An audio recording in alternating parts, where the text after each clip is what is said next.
Good morning, Phil. How are you? Good morning. How are you guys? Oh, you are so perky for being in California. Ooh, do the math. Is it you are in California, so you're 3 years, well, it's almost 7 o'clock there. Oh, yeah. Okay, you should well be up and ready to talk to us about happy hour. So, Phil... Yeah, absolutely. That's all I'm thinking about at this time of the morning. Oh, yeah, sure. An alcohol-induced concert. This is an original program that Phil Popham and Helix Collective, the group that is coming to the block on October 18th. They have introduced it just recently in Los Angeles. Is that right? At a club there? Yes, at the Silver Lake Lounge in Los Angeles. We just premiered it last weekend. How did it go? Oh, it went great. It was wonderful. It was a lot of fun. Tell us a little bit about the genesis of this particular work. I mean, there's drinks, there's stories, there's music. How did it come about? How did you put it all together? It's a musical, dramatic show all about everyone's favorite cocktails.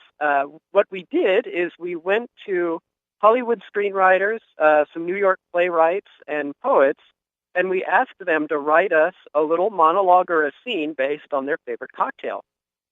And as far as what the drink was or how they incorporated it was completely up to them. And they all gave us the drinks, and so I decided to write the music that would it doesn't really accompany. They really work hand in hand. They're very equal to make a big show out of it. So, it's just a ton of fun. We also decided to put the audience in control. So the audience gets little drink menus, and they actually select what they want to hear, and we deliver it as if we were the bartenders. I've got a list of drinks here. We've got the Amber Moon and Dark and Stormy. Yes. And then, the Jack and Coke. That's pretty simple. Gin and tonic, Manhattan, Mojito. What's a Sazerac? Anyway. The Sazerac, it's interesting because there's some very famous cocktails on there and some that aren't so famous.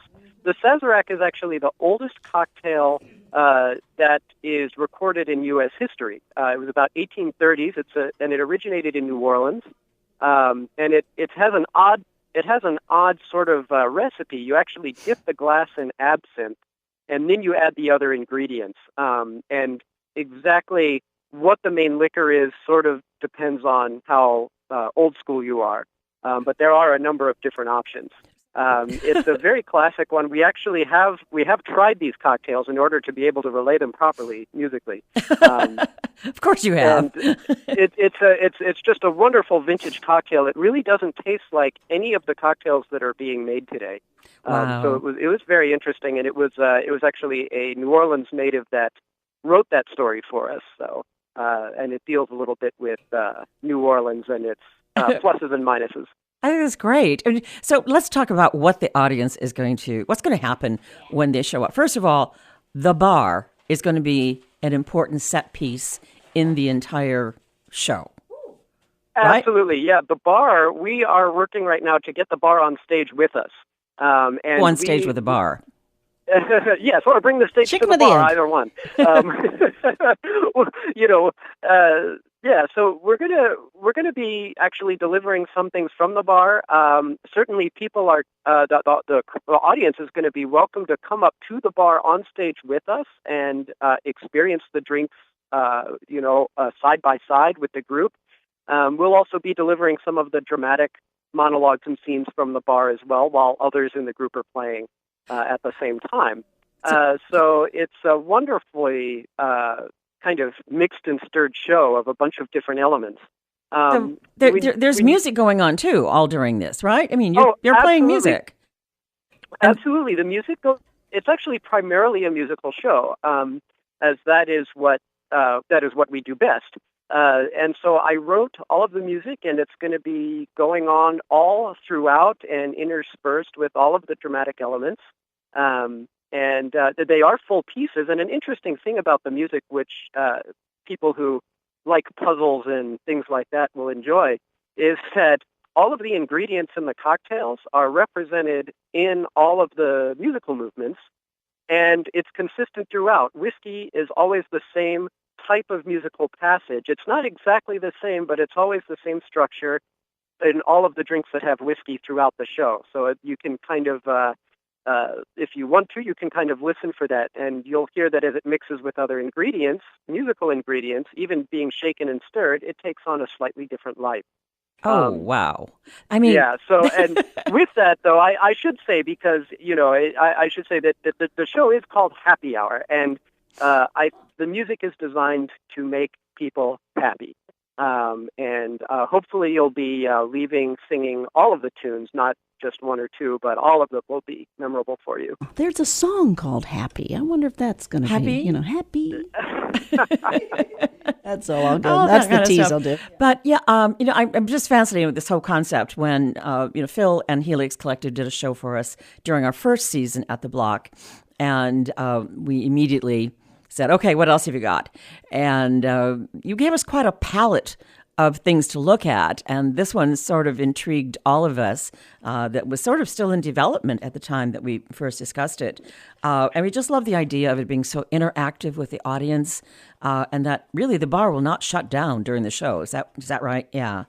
Absolutely. As a matter of fact, we hope that the bar will be more active than ever during the show.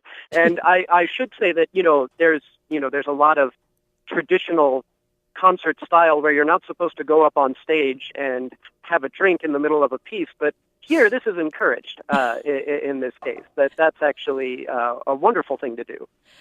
I think I'm sure you'll have some takers on that. I'm just thinking about some of our audience members, and yeah, I mean, and then we've got a bartender, and I'm not sure which one is coming, but they're part of the show too, right? Yeah, absolutely. I mean, the bartender will be on stage with us, and we will be interacting with them. I guess it's on radio now, so you can't keep it a secret from them. Oh, shoot. Sorry, was I supposed to not say something?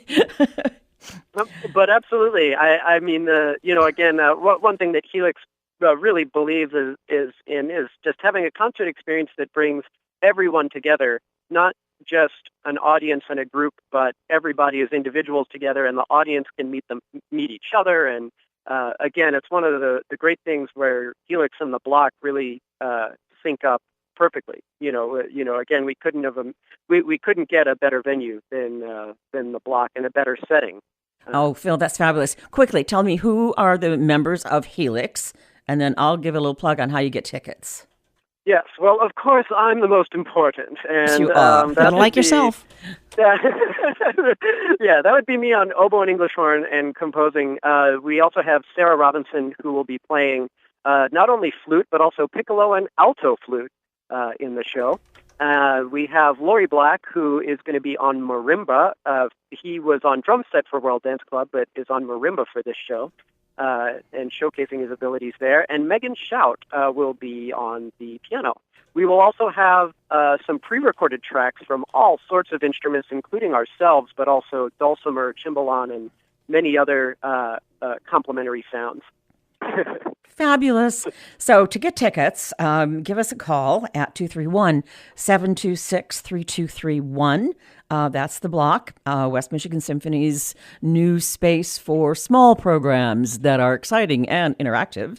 And the Block is at 360 West Western Avenue on the second floor, downtown Muskegon. Again, that's Saturday, October 18th. 7:30 is the concert, but the doors and the bar open at 6:30 p.m. We will be providing you all kinds of pre-concert nut kind of snacks. I think maybe we should call it the Block Lounge for this particular concert. What do you think? Oh, absolutely. Absolutely, yeah. Okay, it's now the Block Lounge. Phil, thank you so much for joining us from L.A. this morning, and I'm looking forward to seeing you in another week or so. Absolutely. Okay. Absolutely. We'll be there in a week. Okay, thanks. Bye-bye. Phil Popham. Cheers. Yes, Bye. Cheers to you, Phil Popham. On behalf of Happy Hour, Cocktails, Nuts. Love to see you at Happy Hour.